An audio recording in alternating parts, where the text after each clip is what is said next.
Hello, everyone, and welcome to today's free webinar series. Today, Ruth Weirich is going to present Workplace Stability. How do I engage businesses in my Bridges initiative? It's going to be interesting stuff today. Let me remind you once again, on the right side of your screen, you have a questions pane there. If you'll click that and give us your name, where you're from, and what you do, we'd really appreciate that. So we're going to get started, and so here's Ruth.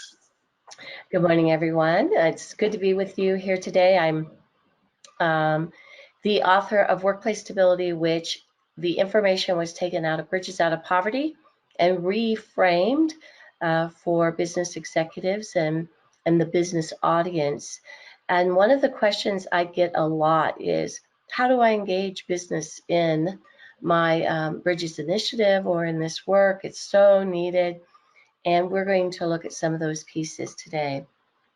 Business very much is about how will it benefit me? How will it reduce a pain that I am having? When will I implement this and how will I implement it? And how fast will I see a return on investment? So one of the ways to engage business is to talk the business lingo. What do I mean by that? Most of you, not all of you, most of you on this call are from the nonprofit sector. So on this left side, as nonprofits, you are very interested in reducing poverty, in self-sufficiency, improving sustainability for your community. A community where everybody will live well in the future. You are driven by grants and donations and funding. You're looking at quality of life, and in the work that you do in the community, you're always using the language of poverty. Business, on the other hand, they are very concerned about net income. They don't have a grant. They don't receive donations. And very much business is providing you with some of your donations and funding. So they have to make a profit to stay successful. When you talk with business, they want to know how it's going to grow their business, how they're going to get more stability. So it's retention, safety, competition, research and development, being an employer of choice. The bottom line, we don't use in workplace stability very often the word poverty. We instead talk about daily instability and daily stability. And business also is looking at key performance indicators. They are non-financial measurements that a company looks at to see how well they're doing. And in many ways, that ties into the bottom line.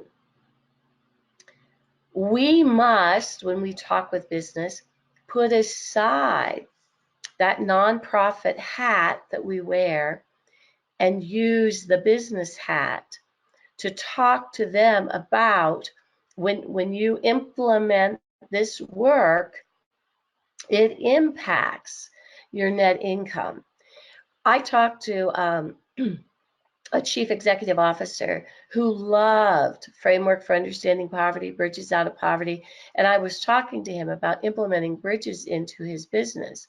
And he said to me, Ruth, I'm not a social service agency here. I have very, very small profit margins, and I got to concentrate on my business. And that's when I realized that I was using the wrong language with him and that I had to use other language. So the first one is lingo. And this is what this work does. You take care of that internal service quality, your human capital, your people, That creates that employee satisfaction, retention, improves the productivity, and that bleeds out into your customer space. And your customers are going to recognize that the employees are happy. So it creates a customer satisfaction, a customer loyalty. The company grows and the cycle just keeps going and going. Sunshine Communities implemented workplace stability, employer resource networks, small dollar loans, and we'll get to all of that.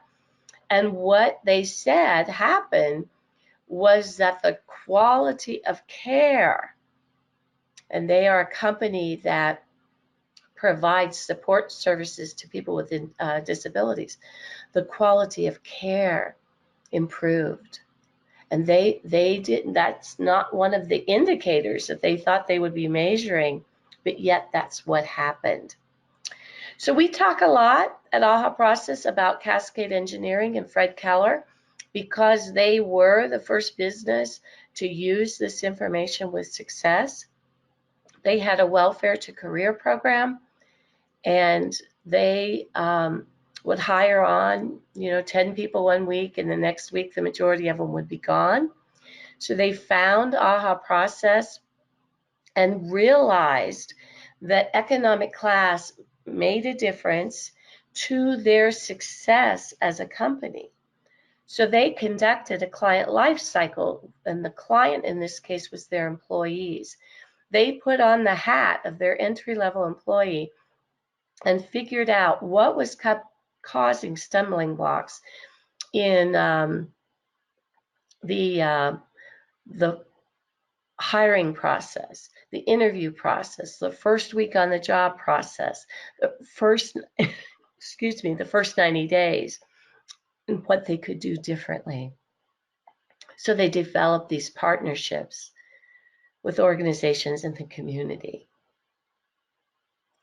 They created stability inside. Retention went from 29% to 69%. They say that they saved $2.4 million in turnover cost, and they saved the state $975,000. How did they do it? They started training this information in their onboarding, and they trained all employees so that they shared a common language. They found pathways of promotion for their employees, and then they partnered with these already existing organizations to supply resources to their employees that as an employer they could not do. So they saw that return on investment that they were looking at. And this is what it looked like. They put the employee in the middle. They helped them with transportation and education, resource guidance by finding them what they needed, whether that was around housing, healthcare, food, childcare. And then they did the coaching and mentoring. And that's how they got those results. Now, I could talk about this all day long, right? So we're doing this brief overview to talk about how to engage business. Secondly, you need to talk money, turnover, and retention. Yep, it's all about money, growth, stability. If we go back to that first slide in our heads, a company must have a positive net income, enough money to continue to develop that business and stay competitive. So, yep, it's all about money. I may have a heart for social justice, social services, but typically, as an employer, the first thing I'm going to be concerned about is my money, my net income. The Society of Human Resource Management says it's $4,100 and some odd change to lose an entry-level employee. This brings together the hard cost and the soft cost. The hard costs are very easy to determine. It is my hourly wage, my time and a half, the cost of a drug test. The soft cost is more about productivity. And when there's chaos with one employee, it bleeds across that team. The coworkers have to start covering. The supervisor needs to spend time on it. It might escalate to HR. So it's around $4,100. If you know the turnover of an employer that you want to approach, then you can talk with them about this in terms of dollars and money that's walking out the door. The demographics say that the statistics say that you're going to keep hiring the same demographic. The person that has a very similar mindset, patterns, and habits. So instead of losing that employee, let's find ways to grow that employee so that they can contribute at a higher level. It depends on who you're working with. One company I worked with, they were windows manufacturing. They said their cost of turnover was about $5,500. I worked with a McDonald's franchise in the South, and they estimated their cost, to be around $2,000. So it all depends on how much training, how much technology is involved, but you can use that 4,100 as a guideline. In the book Workplace Stability, when we talk about turnover, there is actually a spreadsheet that you can use to help a company determine exactly where money is walking out the door and where they might want to spend some time on that.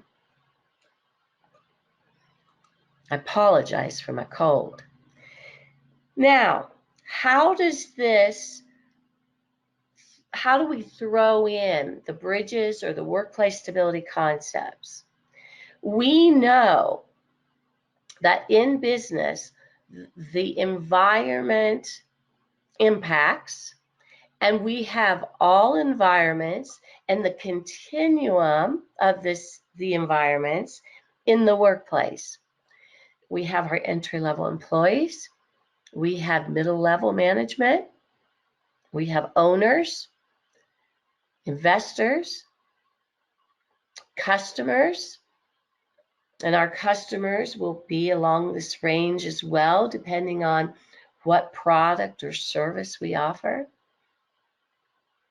We, as bridges and workplace stability individuals, understand that when we understand these environments, then we can shift our policies and our procedures, our benefits and our practices so that all employees can be more successful. And when all of our employees are more successful, then as a business, we're going to be more successful. We know collectively on this call that the environment of daily instability, where relationships and survival are the driving forces, create pain for a business. And one thing we do with business, once we have their attention, is to talk about how these things create pain. So let me ask you a question, and if you will answer in the chat, in the questions box. When are most agencies open?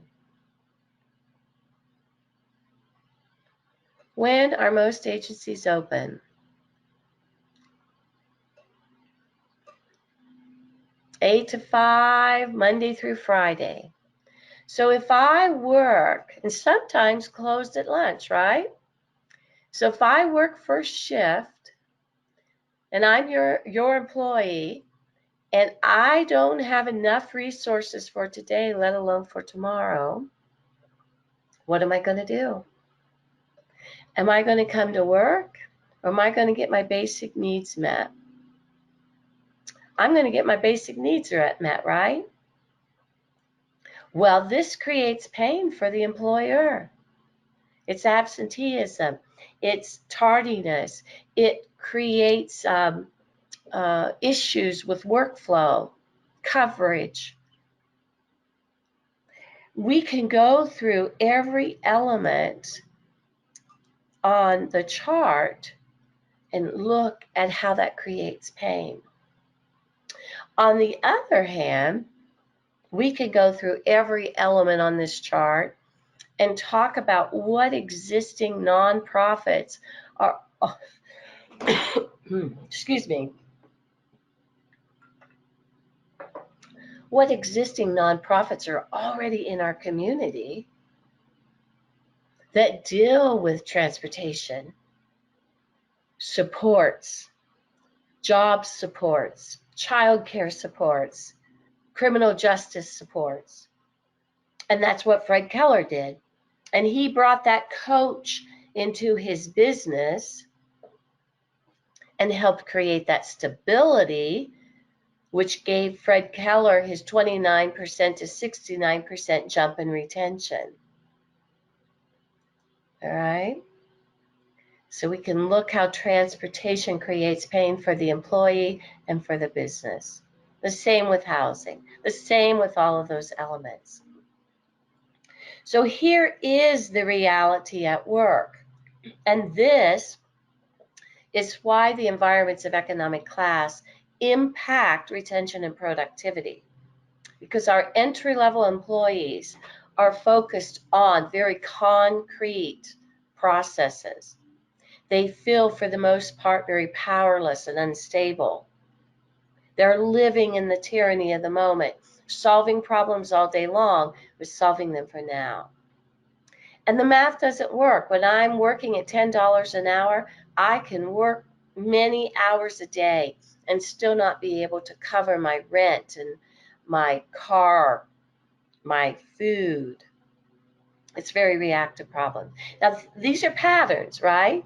Business is typically very abstract. Business feels very powerful. But we can have businesses that are living in the tyranny of the moment and living on that left side. That's why the environment, why the information around the environment is very important to talking with business, because it impacts productivity, retention, and money. How do hidden rules impact? How do hidden rules, the unspoken cues and the habits of a group, impact the success of a business? Please tell me in the question box.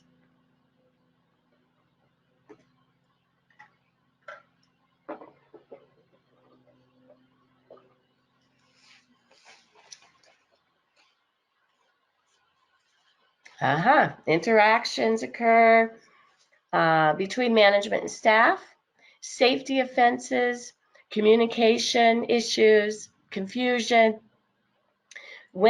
Time, isn't time true? No family support. Thank you. Thank you very much, everybody. Clothing, yep, appropriate clothing. Insecurity as an employee. When we understand our hidden rules of both environments of economic class and of the business, and hidden rules within our business can be as easy as where I park in the parking lot, what door I bring into the building. You know, a hidden rule for me is, how dare you leave that coffee pot empty when you take the last cup out of it, right? All of that impacts because we start thinking about that other individual as not being very bright. But we all have our hidden rules, and the more hidden rules we know, the more versatile we can be. the more we contribute at a higher level. And when we break a hidden rule of somebody's, we break relationships. We start having negative opinions. We wonder if that person was a bad hiring mistake. And when we understand the environments and the hidden rules that typically go in those environments, then we understand ourselves better and our employees better. It ends up impacting our employees, our productivity, what we get out the door, how we talk to our customers and our clients. Language. Why is language important in this process? So in page 71 of Workplace Stability, Pro-Literacy has some research of U.S. adults more than 16 years of age. 14% read at or below a 5th grade reading level, and 29% read at an 8th grade reading level. So it could be in a business that almost 50% of the employees are reading at an 8th grade or lower reading comprehension level. As a business, that impacts our manuals, our sexual harassment document, other documents that come out of human resources that our employees must sign. It impacts OSHA. It impacts my ability as an employee to follow your directions. And if you're using words that I don't understand, then I probably can't quite follow your instructions. When employers understand this information, then they can start using more visuals, more videos, more step sheets. They can change the reading comprehension level of some of their documents. They can supplement other documents. Like the attorney will say, no, you can't change that sexual harassment document, but you can supplement it with pictures, with videos, to let that employee know exactly what you mean with conversation. Again, language, because of economic class, impacts the success of the business. Resources. There are 11 resources. They come from our communities, our families, our churches, our schools, and as business, I believe we have the opportunity to help employees grow their resources. And that's the beautiful thing about resources. So when business understands the 11 resources and that every resource is on a continuum and that employees can grow resources, it makes a difference about some of their policies, procedures, benefits, etc. When I have employers look at this grid, and there's a continuum for every resource, if they say to me that that entry-level segment is in the lower two, then I say to them, well, then you somewhat know what you're going to get in the workplace. And if you don't like that, then you have the opportunity to provide training, provide mentoring, provide classes to help that group of employees grow that resource. Now, we all know that we improve the resources that we have motivation to improve.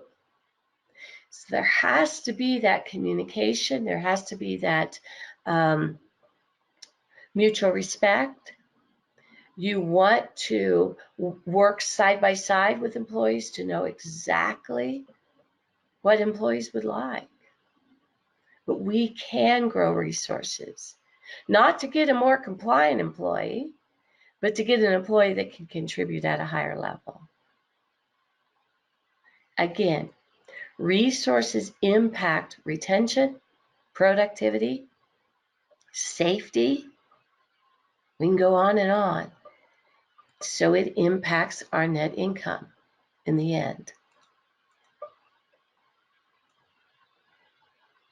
This goes with that chart about emotional poverty. What questions could you ask if you were a manager, what questions could you ask?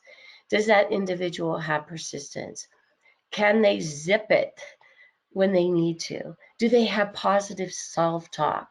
Can they keep themselves positive? Do they always use their fist or their mouth to solve a problem? Do they have coping strategies? Okay.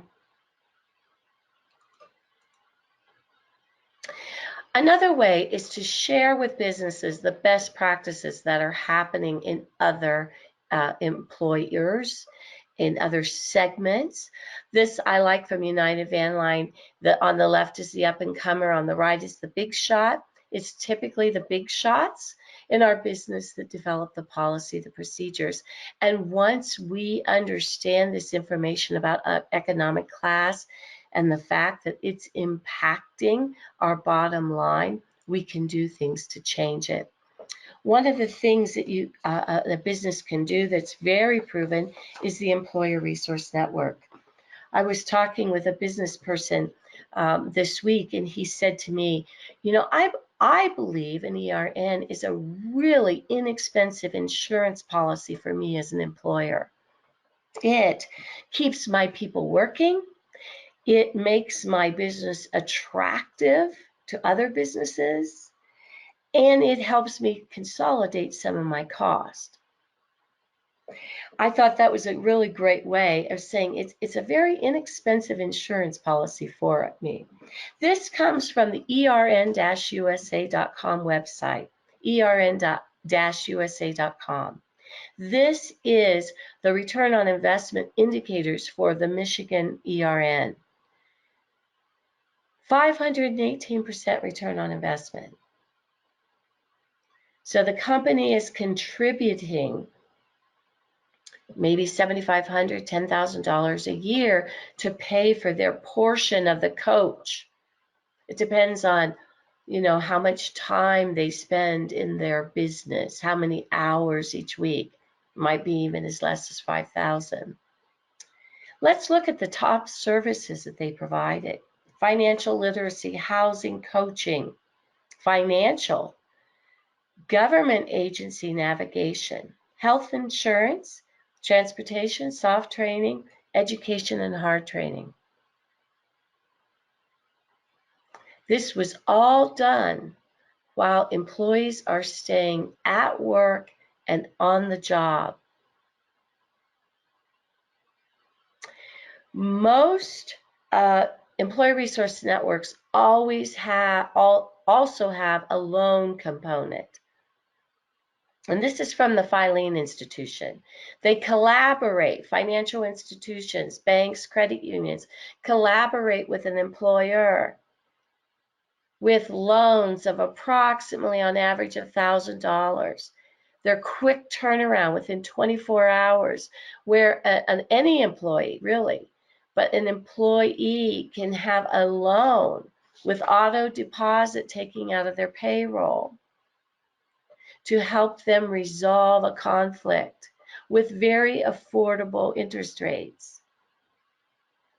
So if we go back to this chart and look down at the bottom left, they had given out $351,000 in loans. And the employees collectively had saved almost $186,000. For the first time, many of them, it's the first time they have been banked. So when they take out the loan payment, they're also putting $20 into a savings account that can't be touched until the loan is paid off.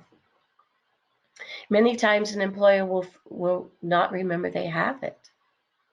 The other thing this loan thing does is it helps them repair their credit scores. Okay. One, the Employer Resource Network and the small dollar loans, or the employer-sponsored loans, are one of the best ways, two of the best ways, that employers can stabilize their employees. So Sunshine Communities, they are in Toledo, Ohio area. They do workplace stability. They're in a larger Bridges community. They do getting ahead in the workplace with employees. They are part of an employee resource network. They offer small dollar loans. Carrie Arnold, a chief financial officer, says if the trend continues, they will have a 20% retention increase, which is a savings of $225,000 for them. She said it was the first time in 10 years that they could budget for bonuses and raises. And this is what I said earlier. Their workforce was providing an increased quality of care to their clients. It's what we're looking for, growth. Now, in the larger Toledo community, they had a grant from the Filene Institution between June of 2014 and 17 for this loan program. They gave out 928 loans. They didn't have any defaults on the loans. Almost $1 million in loans. The average loan amount was $1,000, and the interest rate was 16.6%. Now, if we have on our stable middle class hat, we're going, woo, 16.6%, that's a lot of money. Well, it's better than the 400% from the payday lenders, cash checking services. Many of you on this call are familiar with getting ahead. It takes a commitment for a business to say, yeah, we're going to let our employees explore economic class and what they might want to do differently. But we have businesses using getting ahead in the workplace.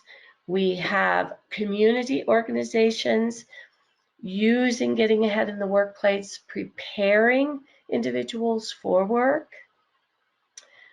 Jane Troer in Ontario, Canada says that the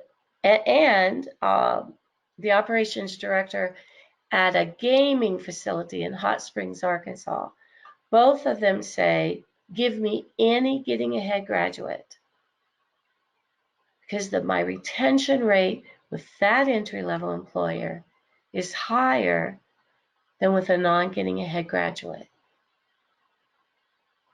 The process of getting ahead allows that individual to understand the environments of economic class and how the world and business operates in that stability column, the middle class column, as it relates to hidden rules, resources, and language.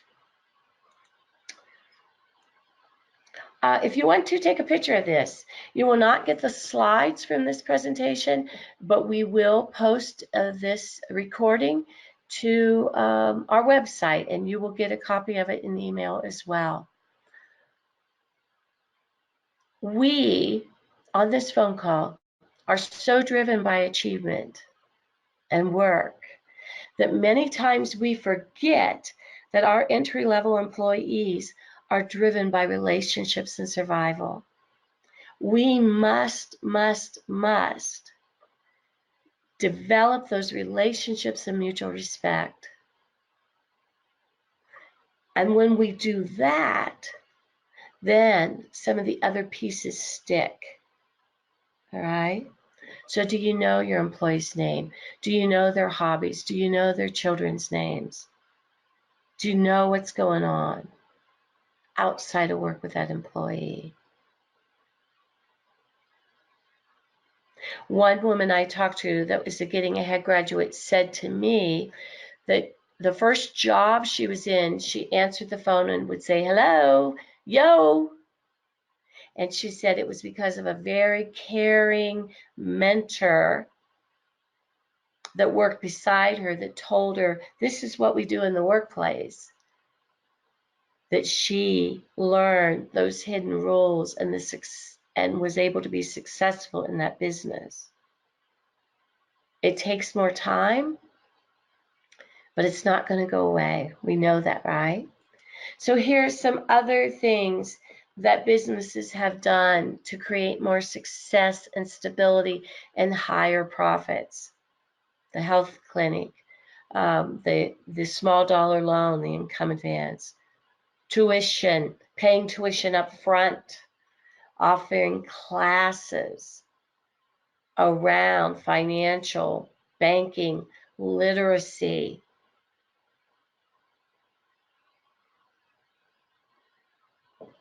Okay? Don't have time to go through all of these time by time. Flex time is the business and the employee working together. Maybe it would be better for me to come in at 9 because my bus routes, my elder care, or my child care. Maybe it would be better for me to go to lunch at 1 because that's better for me with my food bank. It's about business and the employee working together, not about me as a business person keeping you under a certain amount of hours so I don't have to pay benefits. One group in Cincinnati had a call before you quit program where they put an entry-level employee with a more seasoned employee. They both signed a piece of paper that said, I will not quit this job without contacting you. That one piece helped retention, took them off of that emotional level, making employee orientation just in time. Are individuals who are coming to us from that environment of instability, they need to touch and feel and do versus some of that abstract. So if we can tell them a little bit, let them work on the job, tell them some more, let them work on the job, we know for a fact that that improves retention. And having food, if I can't, if I'm hungry, I'm going to be thinking about something else. Transportation alternatives, a group pays $5 if you ride a bike. The ride share thing is they pay $2 for every other additional employee that the driver brings, and the rider gets $1.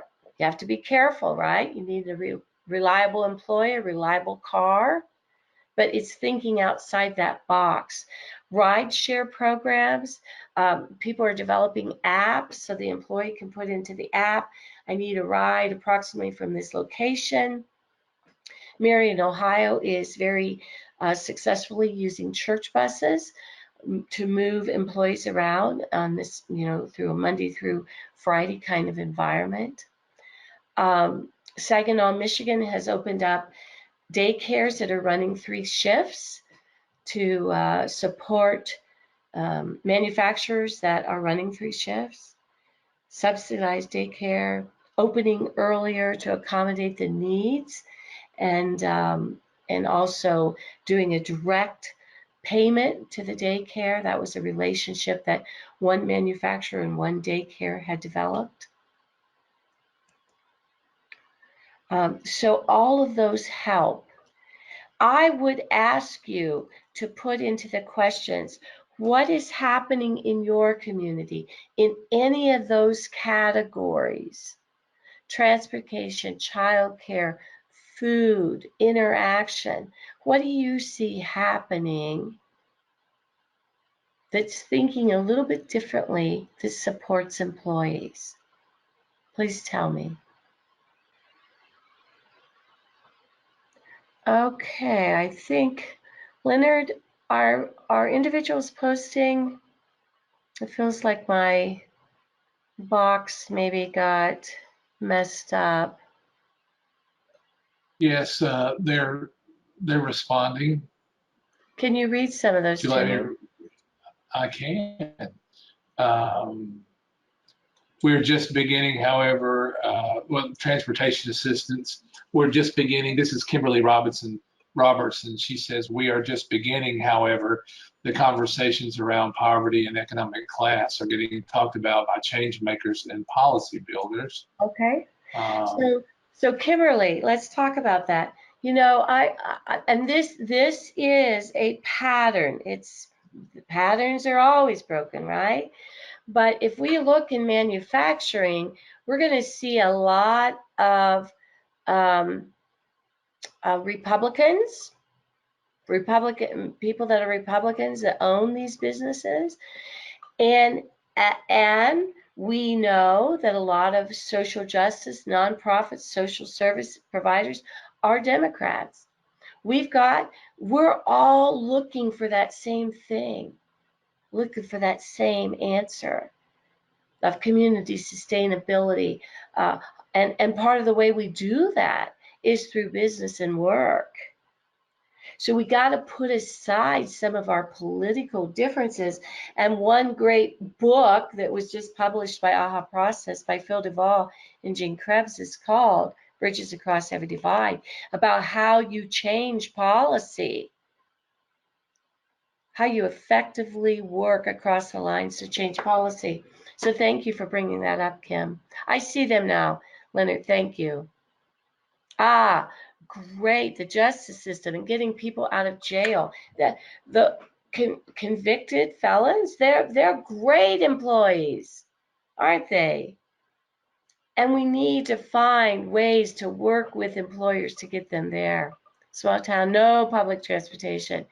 Yeah, Teresa, you know, sometimes, and I'm happy, Teresa, to put you in touch with Marion Matters in Marion, Ohio, if you want to talk to them about how they implemented that church program. Yep, Katie, that transportation and childcare across the country are the largest issues that employers are having.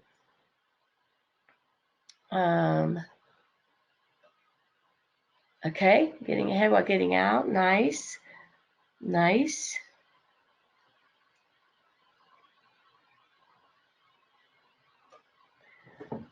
Kim, working with the city on expanded bus hours. Okay. Thank you, Walter. And so I appreciate all these comments. Any questions about what I've said so far? When we talk with employers, we need to shift our focus. It is about how do we help business solve their problems so that they can be more successful. And in that process, we stabilize the entry-level employee as well.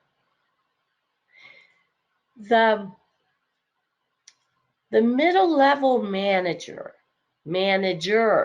in a company, they are the individuals that work on the plant floor, go to the executive suite.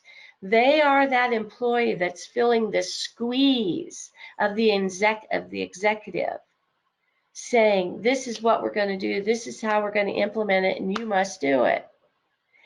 When that middle-level manager creates the relationships with the entry-level employees, I always say they walk both on the concrete and the carpet. Then you can start getting those results you're looking for, right?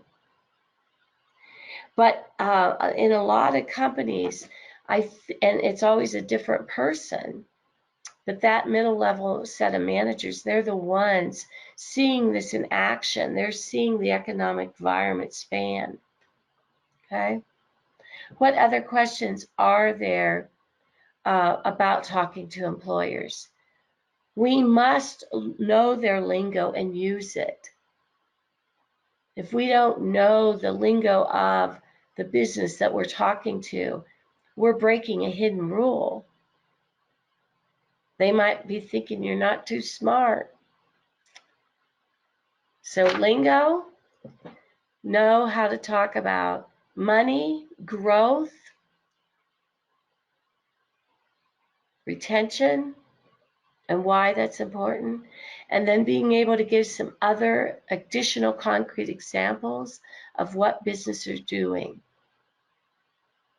And once you can get in the door, then we can talk about how the environment of economic class impacts all of that.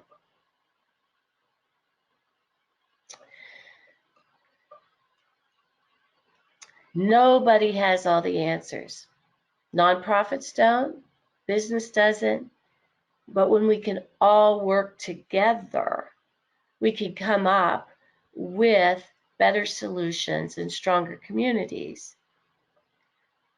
I always say that if an employee can solve a problem on their own, great. They move on, they solve the problem if they move on. If not, if the employee and the employer can solve a problem together, great. But sometimes, because of policy, because of exploitation, an employee and an employer can't solve a problem together.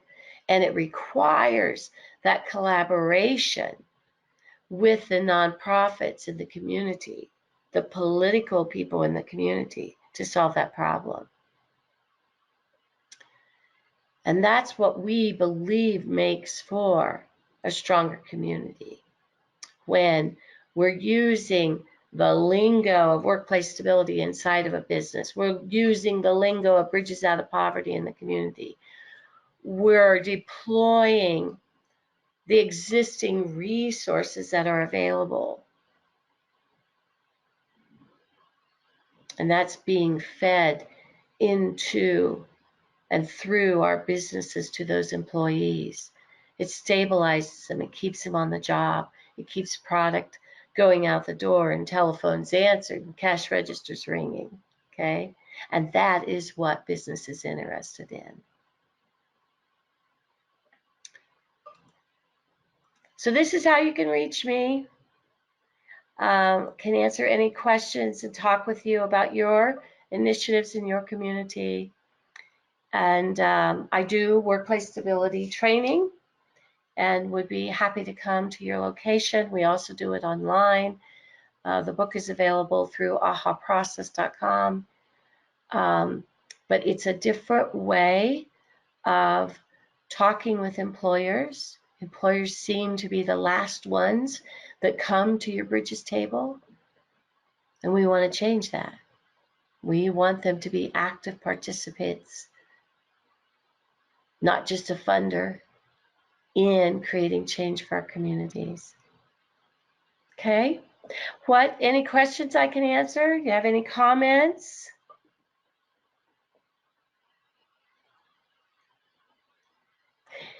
Give us a couple days and we'll get this out on in an email to you and out on the web. So I thank you for your time and your participation. And it's good to see some of the familiar names and faces that I've worked with in the past. So thank you for participating. Leonard, you have anything to wrap up? I do. I just want to thank you for what you do. It's good stuff. I just hope everybody got what I got out of it. I love it. And I'd like to just thank everybody else for being here today. We know you're busy, and we just really appreciate you spending some time with us. And if you like today's webinar, I'd like to throw out to you that they're having the Addressing the Challenges Poverty Conference September 22nd through 24th in Indianapolis, Indiana. If you'd like to go to that, you can hop over to ahaprocess.com and register for that. I think if you go to that, if you like this, you're really going to love that. And so that's all I have, Ruth. Do you have anything else? I'm good. Tamika, you just have to tell me if I'm giving you the slide you want. Oh, my cold is getting better. So thank you, Kate. Thanks, everybody. Have a good day. Okay. Take a picture of them, Tamika. Tell me if I need to return to the other one. Okay, got him. Thanks. Thanks, everybody. So Leonard is going to end this very shortly for everybody. And again, I thank you for your time, and don't hesitate to reach out and contact me. Have a good one.